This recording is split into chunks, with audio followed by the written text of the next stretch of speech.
এই যে এই যে বিষয়গুলো আলোচনায় উঠে আসছে, যে তার কি কুপ্রভাব পড়তে পারে, কি কারণে এরকম হচ্ছে, এটা একটা বড় অংশের মানুষ বুঝতে পারছেন না। আমরা দেখছি মেন স্ট্রিম মিডিয়া কিভাবে খবরগুলো করছে, এবং যেভাবে বলা হচ্ছে যে বিরোধীরা অকারণ তুচ্ছ রাজনীতি করতে আসছে এখানে, অন্যেরা যারা এর বিপক্ষে কোন রকম মন্তব্য করছে। পুলিশের গাফিলতি তো সত্যি ছিল শুরু থেকে, নানাভাবে দেখা গেছে। মেয়েটিকে উদ্ধারের ক্ষেত্রে পুলিশ সেভাবে তৎপর হয়নি বলে হয়তো অন্য কিছু হতে পারতো। গণপিটুনিতে এই ঘটনার পর যখন মানুষের রোষ রয়েছে, ক্ষোভ রয়েছে, সেখানে গণপিটুনির মতো একটা ঘটনা ঘটে গেল, পুলিশ কিছু করতে পারলো না। তারপর আবার এই ধরনের একটা এনকাউন্টার, যেখানে একটা রিকনস্ট্রাকশনে যাওয়ার পর এরকম তো প্রায়ই শোনা যায় যে পুলিশের অস্ত্র ছিনিয়ে নিয়ে পালাতে গেল এবং তারপরে এই ঘটনা ঘটলো। পুলিশ তাহলে সচেতন হলো না কেন? এই যে আইন বিচার, কোনো কিছুর উপর মানুষের যে ভরসা থাকছে না, সত্যি সত্যি তার মারাত্মক পরিস্থিতি হতে চলেছে। এবং একটা বড় অংশের মানুষ কিন্তু বুঝতে পারছে না যে এর খারাপ কি প্রভাব হতে পারে।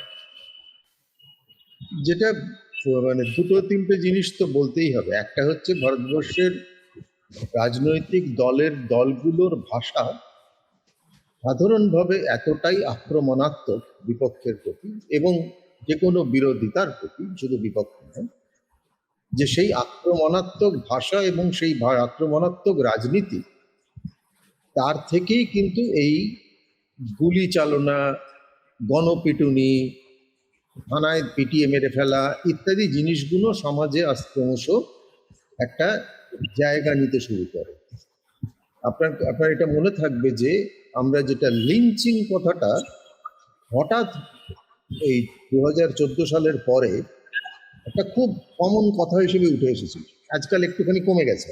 হ্যাঁ, এবং মানুষ কিন্তু মনে করছিল একটা সময়তে যে হ্যাঁ, ওই তো এরকম ঘটনা ঘটলে লিঞ্চিং করলে ঠিক আছে, কিছু করার নেই।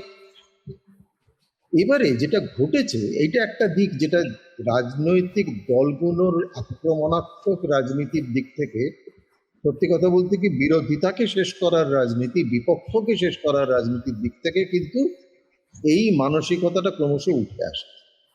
এবং সেখানে যখন যদি সেই রাজনৈতিক দল ক্ষমতায় আসীন থাকে, তখন তারা সবসময়তেই চেষ্টা করছে এবং চেষ্টা করে যাবে ভবিষ্যতে, যাতে করে কোনো ধরনের বিরোধিতায় কোনো রকম জায়গা না পায়। তার জন্যে এটা পুলিশ ব্যারিকেড দিয়ে হতে পারে, সেটা বন্দি করে দিয়ে হতে পারে। মানে ইলেকশনের আগে এত লোককে বন্দি করে নেওয়া হলো, প্রিভেন্টিভ ডিটেনশন নামে একটা ব্যবস্থা আছে, যেগুলো ঔপনিবেশিক ব্যবস্থা, সেগুলো হতে পারে, দিয়ে হতে পারে, বহুভাবে রাষ্ট্র সেটা চেষ্টা করবে। এটা একটা দিক। তার সঙ্গে আরেকটা দিক ভীষণভাবে জরুরি, সেটা হচ্ছে যে মিডিয়া বলে যে বস্তুটা গত কিছুদিন যাবৎ তৈরি হয়েছে, বিশেষ করে 1 দশক যাবৎ বা একটু সময় ধরে বেশি তার তৈরি হয়েছে, সেটা কিন্তু খুব সুস্পষ্টভাবে ভারতবর্ষের মানে সমাজের মধ্যে যে গণতান্ত্রিকতার মৌলিক ধারণাগুলো ছিল, সেই ধারণাগুলোকে ধ্বংস করার চেষ্টা করেছে এবং করে যাচ্ছে। তার অঙ্গ হিসেবে কিন্তু এই ধরনের আক্রমণাত্মক রাজনীতিটাকে ডিফেন্ড করার চেষ্টা মিডিয়ার মধ্যে অত্যন্ত বেশিভাবে হয়েছে। আপনি খেয়াল রাখবেন যে এই মানে আক্রমণাত্মক রাজনীতির উদাহরণ সেই গুলি মারো সালোকো, সে কথাটা মনে আছে? আপনি আক্রমণাত্মক রাজনীতি দেখেছেন কতবার হিন্দিতে, মানে উত্তরপ্রদেশের মুখ্যমন্ত্রী বলেছেন ঠোক দুঙ্গা, যদি কেউ করে ঠোক দুঙ্গা। এখানে তিনি এই মুখ্যমন্ত্রী বলছেন কালকে আজকে জমা কালকে খরচ, অথবা গতকাল জমা আজকে খরচ, এরকম কিছু একটা। অর্থাৎ এইগুলো যখন অত্যন্ত বেশি করে মিডিয়ার মধ্যে প্রচারিত হতে শুরু করে, তখন যেটা হয় সেটা হচ্ছে আক্রমণাত্মক রাজনীতিটা শুধু আক্রমণাত্মক রাজনীতির মধ্যে থাকে না, রাজনীতির বাইরে বেরিয়ে গিয়ে সমাজের মধ্যে একটা আক্রমণাত্মক চেহারা তৈরি করে, যে সমাজ সারাক্ষণ মনে করে যে আমার বিরোধিতা করছে, যে অন্য কিছু অপরাধ করছে বলে মনে হচ্ছে, তাকে সঙ্গে সঙ্গে লিঞ্চিং করে ফেলে, তাকে সঙ্গে সঙ্গে মানে পিটিয়ে মেরে ফেলে, তাকে সঙ্গে সঙ্গে গুলি করে মেরে ফেলে।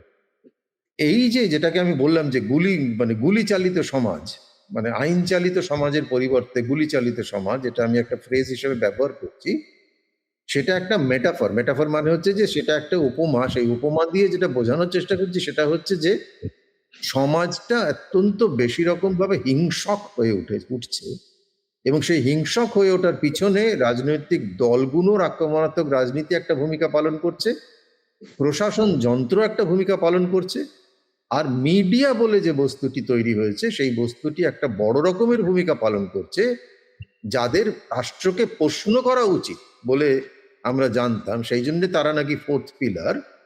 তারা রাষ্ট্রের সমস্ত কুকীর্তিকে ঢাকার জন্যে নানা রকম কাহিনী তুলে বলার চেষ্টা করছে। যে লিঞ্চিং এর ক্ষেত্রে একটা কথা শুনে আসলাম, বাংলাতে কথাটা হচ্ছে জনরোষ। লিঞ্চিং আসলে নাকি জনরোষ। তা জনরোষে যদি কেউ কাউকে মেরেই ফেলা হয় পিটিয়ে, সেরকম ঘটনা তো মানে কয়েক ডজন ঘটেছে সারা দেশ জুড়ে, আসাম থেকে শুরু করে উত্তরপ্রদেশ, মধ্যপ্রদেশ, ছত্তিশগড়, সব জায়গাতে, পশ্চিমবঙ্গ ঘটেছে। সেটাকে মানুষ তখন মেনে নিচ্ছে যে হ্যাঁ তাহলে তাই। এইটা এই ঘটনাগুলো এত করে ঘটছে, মানুষ বুঝতে পারছে না। তার কারণ হচ্ছে যে সাধারণভাবে মানুষের মধ্যে এই ধারণাটা হয়, যতক্ষণ না আমার গায়ে লাগছে ব্যাপারটা, ততক্ষণ তো আমি এটা মানে আমার গায়ে আমি বুঝতেই পারি না। যেটা ভুল করছে সাধারণভাবে মানুষ এবং সমাজ, সেটা হচ্ছে যে আজকে যখন গুলি করে মেলে ফেলার শাসনটাই একটা মানে স্বাভাবিক শাসন হিসেবে ধরে নেওয়া হবে, নিউ নর্মাল হিসেবে ধরে নেওয়া হবে, আজকে যারা সেটাকে সমর্থন করছেন তাদের সঙ্গে কোনো সময় ঘটনা ঘটলে যদি পুলিশ গুলি চালায়, তবে তারা বুঝতে পারবেন যে কেন গুলি চালিত সমাজটার বদলে আইন চালিত সমাজটা বেশি দরকারি। আমি আবার মূল জায়গাতে ফিরে যাচ্ছি। এই যে ঘটনাগুলো ঘটছে, এটা মূলত রাষ্ট্র ব্যবস্থাটা যে সারা দিক থেকে ফেল করছে তার একটা বড় ইঙ্গিত। এবং এটা সারা পৃথিবীর ইতিহাস দেখিয়েছে, রাষ্ট্র ব্যবস্থা যখন ফেল করতে শুরু করে তখন সে তার নিজের নাগরিককেই আক্রমণ করতে শুরু করে। সেই আক্রমণের নানা পদ্ধতি থাকে, সেটার মধ্যে তার রাজনৈতিক দল দিয়ে সেটা কিছুটা হয়, মিডিয়া দিয়ে এক ধরনের আক্রমণ হয়, পুলিশ দিয়ে এক ধরনের আক্রমণ হয়, রাজনৈতিক দলের সঙ্গে যেসব গুন্ডারা থাকে তাদের দিয়ে আক্রমণ হয়, নানাভাবে এই আক্রমণটা চলতে থাকে। আইন ব্যবস্থা দিয়ে হয়, যেটাকে আমরা স্ট্রাকচারাল ভায়োলেন্স বলি, স্টেট ভায়োলেন্স বলি, অনেক কিছু হয় এর মধ্যে থেকে। আপনার এটা মনে থাকবে যে এই এনকাউন্টারের যে ঘটনা, সেটা মাওয়েস্ট বলে যে একটা মানে নানা গ্রুপ বিভিন্ন রাজ্যের বিভিন্ন জায়গাতে কাজ করছিল, এখনো কিছু জায়গায় কাজ করে। তারা আইনগতভাবে কিন্তু তাদেরকে হয়তো বলা হয়নি যে তোমরা মানে মানে তোমাদের অস্বীকার করা হলো বা তাদেরকে স্বীকৃতি তুলে নেওয়া হলো, কিন্তু তা সত্ত্বেও তাদের বিরুদ্ধে এনকাউন্টার সারা ছত্তিশগড়ে বহু দেখেছি আমরা। আমাদের পশ্চিমবঙ্গে একটা সময়তে 70-এর দশকে আমরা বহুবার দেখেছি, আমরা তেলেঙ্গানা মানে অঞ্চলে দেখেছি এই জিনিস, আমরা বিহারে দেখেছি এই জিনিস, এনকাউন্টারের রাজনীতি।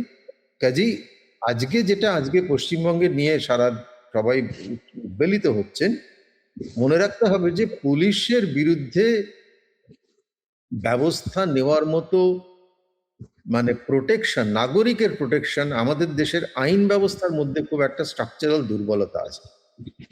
পুলিশ নানাভাবে অপরাধ করে যেতে পারে, কিন্তু পুলিশের বিরুদ্ধে ব্যবস্থা নিতে গেলে সেটা একটা লম্বা ব্যবস্থা। এবং যেহেতু আমাদের একটা ধারণা, বেসিক মৌলিক ধারণাটা আছে যে ভায়োলেন্সের মনোপলিটা হচ্ছে রাষ্ট্রের ভায়োলেন্সটা অপরাধ নয়, মানুষের ভায়োলেন্সটা অপরাধ। এবার আমি যদি উল্টোটা বলি, যে পুলিশ যখন কোনো একটা দুষ্কর্ম করছে তখন কোনো পাবলিক তাকে গুলি করে মেরে দিল, ওটা তাহলে এনকাউন্টার হবে না কেন? তাহলে কি এনকাউন্টার শুধুমাত্র পুলিশের ক্ষেত্রে ঘটবে? এটার কারণটা হচ্ছে আমরা একমাত্র ধরে নিয়েছি যে যেটাকে আমরা মানে খুব তাত্ত্বিক ভাষায় যাওয়ার তো প্রয়োজন নেই, হবসিয়ান স্টেট বলে, যেখানে ধরে নেওয়া হয় যে ভায়োলেন্সের মনোপলিটা একমাত্র রাষ্ট্রের থাকবে। তার কারণ রাষ্ট্র একটা কঠিন নিয়ম চালনার মধ্যে দিয়ে নিজেকে চালিত করবে। তার কারণ রাষ্ট্র তার নিজেদের নিয়ন্ত্রণ করার জন্য, নিজেদের সমস্ত মানে দুষ্কর্মকে নিয়ন্ত্রণ করার জন্য বহু ধরনের প্রোটেকশনের ব্যবস্থা নিজেরা রাখবে, এবং দুষ্কর্ম কিছু ঘটে গেলে তাকে প্রতিরোধ করার জন্য সমস্ত ব্যবস্থা নেবে। এই অ্যাজাম্পশনের ভিত্তিতে রাষ্ট্রকে সেই মনোপলিটা দেওয়া হয়েছে ভায়োলেন্স করার। কিন্তু আজকে দেখা যাচ্ছে যে রাষ্ট্রের মধ্যেকার সমস্ত নিয়ন্ত্রণগুলো একেবারে কুলে চলে গেছে, একদম খুলে গেছে। কোনো রকম রাষ্ট্রের মধ্যেকার নিয়ন্ত্রণ আর নেই। রাষ্ট্র একেবারে খোলাখুলি নিজেদের নাগরিককে আক্রমণ করছে। রাষ্ট্রের প্রতিনিধিরা, একটা রাজনৈতিক দলের কোনো নেতার কথা বলছি না, যিনি মুখ্যমন্ত্রী তিনি একটা কনস্টিটিউশনাল পজিশনে রয়েছে, সেটা এই দেশের এই রাজ্যের মুখ্যমন্ত্রী হোক, অন্য রাজ্যের মুখ্যমন্ত্রী হোক, যে রাজ্যের মুখ্যমন্ত্রী হোক না কেন, তিনি কনস্টিটিউশনাল পজিশনে থেকে এই ধরনের কথা যদি বলেন, তাহলে ধরে নিতে হবে যে রাষ্ট্র ব্যবস্থাটার মধ্যে যে ধরনের নিয়ন্ত্রণ থাকা দরকার বলে আমরা ধরে নিয়েছিলাম, সেই নিয়ন্ত্রণগুলো আজকে আর নেই। সেই কারণে আজকে এই সাহসটা হচ্ছে রাজনৈতিক নেতাদের এবং সাংবিধানিক যারা কর্মী, এই মন্ত্রীদের, যে তারা এইভাবে কথা বলতে পারছেন এবং কথা বলে তারা পারও পেয়ে যাচ্ছেন। যে কোনো গণতান্ত্রিক দেশে, যেখানে গণতন্ত্রের ভাবনাটা দেশের সমাজের মানুষের মধ্যে অত্যন্ত গভীরভাবে প্রতীত হয়ে গেছে, তারা কিন্তু প্রতিবাদ করে প্রথমেই বলতো যে তুমি সাংবিধানিক পজিশনে আছো, তোমার এই ক্ষমতা বলার কোনো অধিকারই নেই। সেই প্রতিবাদটা হওয়ার বদলে আজকে প্রতিবাদটা হচ্ছে যে কেন পুলিশ মেরেছে যাদের, তাদের বিরোধিতা করছে। তারা কি তাহলে নির্যাতিতার পক্ষে নয়, তারা কি অপরাধীর পক্ষে? এটা কি কোনো আর্গুমেন্ট? আমরা কি কেউ বলছি যে না, নির্যাতিতার বিচার পাওয়ার অধিকার নেই? অবশ্যই আছে, 100 বার আছে। দ্রুত বিচার পাওয়ার অধিকার আছে এবং সেটা স্বাভাবিক প্রক্রিয়ায় তার বিচার পাওয়ার অধিকার আছে, এবং বিচারে যদি সে দোষী সাব্যস্ত হয় তাহলে তার যাবজ্জীবন কারাদণ্ড বা ফাঁসির ব্যবস্থা আমাদের দেশের আইনে আছে। কিন্তু ফাঁসিটা দিতে গেলে কালকে তো বলাও যেতে পারে যে না, তাহলে আমরা গুলিও করবো না, আমরা সবার সামনে, সবার সমক্ষে চৌরাস্তার মোড়ে তাদেরকে ফাঁসি দিয়ে দেবো, যেটা রোমান সাম্রাজ্যে করা হতো, যেটা একসময় চীন দেশে খুব করা হতো। পরবর্তীকালে তারাও বুঝতে পারলো যে না, ওটার সুফল মিলছে না। এই জায়গা থেকে আমাদের এই প্রশ্নটা করার প্রয়োজন আছে, সেটা হচ্ছে যে আমরা কি সত্যি সত্যি সংশোধনের দিকে যাব, অর্থাৎ আইনের শাসন ফিরিয়ে আনার দিকে যাব, নাকি অ্যাকচুয়ালি যে আইনের শাসনটা ভেঙে পড়ছে চারিদিক থেকে, সেই ভেঙে পড়ার প্রক্রিয়াটাকে আরো ত্বরান্বিত করব। তৃতীয় আরেকটা বড় কমপ্লিসিট এর মধ্যে রয়েছে, সেটা হচ্ছে আমাদের বিচার ব্যবস্থা। বিচার ব্যবস্থা যেভাবে আমাদের দেশে হেট স্পিচের বাংলা কি যেন আছে, এটা হচ্ছে ঘৃণা ভাষণ। হ্যাঁ, ঘৃণা ভাষণ। যেভাবে আমাদের দেশের বিচার ব্যবস্থা ঘৃণা ভাষণকে ক্ষমা করে দিয়েছে অথবা ইগনোর করেছে, একের পর এক রায়, হাইকোর্টের রায়, সুপ্রিম কোর্টের রায়, তাতে পরিষ্কার বোঝা যাচ্ছে যে ভারতবর্ষের যে হিংসার রাজনীতি তৈরি হয়েছে তাকে বিচার ব্যবস্থা মেনেই নিয়েছে। কাজেই আমাদের নাগরিক হিসেবে প্রশ্ন করতে হবে যে যে ব্যবস্থাগুলো ভিত্তি করে আমাদের একটা আধুনিক রাষ্ট্র ব্যবস্থা তৈরি হয়েছিল, সেগুলো যখন চারিদিক থেকে দুর্বল হয়ে গেছে, তাহলে আমাদের করণীয়টা কি সেই দুর্বল হয়ে যাওয়ার প্রক্রিয়াটাকে আরো ত্বরান্বিত করে পুরোটাকেই গুঁড়িয়ে দেওয়া, যাতে একেবারেই যাকে আমরা আদিম সমাজের শাসন অথবা মধ্যযুগীয় শাসন বা তুগলকি শাসন ফিরিয়ে আসতে পারি, সেইটার দিকে যাওয়া, নাকি সংশোধন কিভাবে হবে তার কথাবার্তাটা তৈরি করা? দুর্ভাগ্যের বিষয়, সমস্ত মিডিয়াতে এই সংশোধনের প্রক্রিয়াটার প্রতি কোনো নজর নেই। যেটা নজর আছে সেটা হচ্ছে যে কিভাবে এই দুর্বলতাগুলো যেগুলো ঘটে গেছে রাষ্ট্র ব্যবস্থার মধ্যে, সমাজের মধ্যে, সেইটাকেই আরো ত্বরান্বিত করে আরো গুড়িয়ে দেওয়ার দিকে এগিয়ে নিয়ে যাওয়া। মুশকিলটা এইখানে হয়েছে, মানে এটা নিয়ে যখন আলোচনা করতে হচ্ছে যে আসলে যারা তার বিচারের দাবি করছেন, এনকাউন্টারের প্রতিবাদ করছেন, তারা আসলে একটা আধুনিক সমাজ ব্যবস্থার পক্ষ থেকে কথা বলছেন, আদিম বা মধ্যযুগীয় সমাজ ব্যবস্থার পক্ষে কথা বলছেন না। সেইটাকে যখন আবার কাউন্টার করা হচ্ছে মিডিয়াতে, তাহলে তোমরা কি এটা চাও না?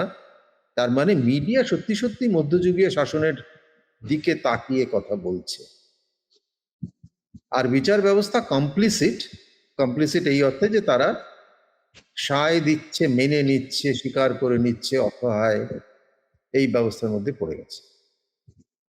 কাজে আমাদের এইটার দিকে বারবারই এই ধরনের চ্যানেলে, এই ধরনের ফোরামে এই বিষয়গুলোকে তুলতে হবে। সেটা হচ্ছে এই যে দুটো রাস্তা খোলা আছে। একটা হচ্ছে মধ্যযুগীয় শাসনে ফিরে যাওয়া, যেটাকে আমরা বাংলাতেই এত সুন্দর কথা আছে, একটা তুগলকি শাসন। তুগলকি শাসনের সুবিধাটা হচ্ছে যে তুগলকি শাসনে যার যত ক্ষমতা সে তত সুবিধা ভোগ করবে, আর যে যত দুর্বল সে তত ক্ষতিগ্রস্ত হবে, সে তত দুর্ঘটনাগ্রস্ত হবে, সে তত বঞ্চিত হবে, সে তত শোষিত হবে। তুগলকি শাসনের এটাই হয়। এবং তুগলকি শাসনে, যেটা আগেকার দিনে জমিদারি শাসনে বা সম্রাটের শাসনে হতো, যে কেউ কিছু হয়তো সন্দেহ হয়েছে, সে ট্যাক্স দেয়নি বা লাগান দেয়নি, তাকে কোতোয়ালিতে নিয়ে গিয়ে 21টা চাবুকের ঘা দেওয়া হতো। কটা চাবুকের ঘা দেওয়া হবে তারও একটা নাকি ম্যানুয়াল ছিল, যে কোনো ইয়েতে 7টা চাবুকের ঘা, কোনোটাতে 15টা চাবুকের ঘা। আগামী দিনে আমরা দেখতে পাবো যে আমাদের সমাজে সবার সামনে দাঁড়িয়ে, চৌরাস্তায় দাঁড়িয়ে চাবুকের ঘা দেওয়া হচ্ছে, যেগুলো আমরা পুরোনো দিনের ছবিগুলোতে দেখতে পাই, ফিল্মগুলোতে দেখতে পাই। তখনও লোকে আনন্দে হাততালি দিয়ে নাচবে যে আহা কি শাস্তি না পেলাম। এবং এই আমাদের সারা পৃথিবীর ইতিহাস তো বলে যে ধর্মের নামে একজনকে ক্রুশবিদ্ধ করা হয়েছিল, ধর্মের নামে কয়েকজন বিজ্ঞানীকে পুড়িয়ে মারা হয়েছিল, জিওর্দানো ব্রুনোকে। ধর্মের নামে বেশ কিছু বিজ্ঞানীকে জেলবন্দি করা হয়েছিল, ধর্মের নামে কত মানুষকে দেশ ছাড়া হতে হয়েছে। এবং ধর্মের নামে গত 3 বছর ধরে, না 2.5 বছর ধরে কয়েক হাজার শিশুকে মেরে ফেলা হচ্ছে গাজাতে। কাজে সমস্ত দিক থেকেই আমরা ক্রমশ এইটা সয়ে যাচ্ছি যে আসলে আর কিছু তো করার নেই। কাজেই যাকে সামনে পাও তার যদি বিনতম খুব দেখো, তাহলে প্রথমে ইট ছোড়ো, তারপরে না হয় পাথর ছোড়ো, তারপরে যদি রিভলভার গুলি থাকে তাহলে গুলি মারো। হ্যাঁ, এই রাজনীতিটা, এবং এই রাজনীতিটা শুধু আজকে রাজনীতির মধ্যে নেই, it has gone far beyond and above the level of politics. এটা সমাজের মনের মধ্যে ঢুকে যাচ্ছে। সেই সমাজের মনের মধ্যে ঢোকার পিছনে মিডিয়ার বড় ভূমিকা আছে।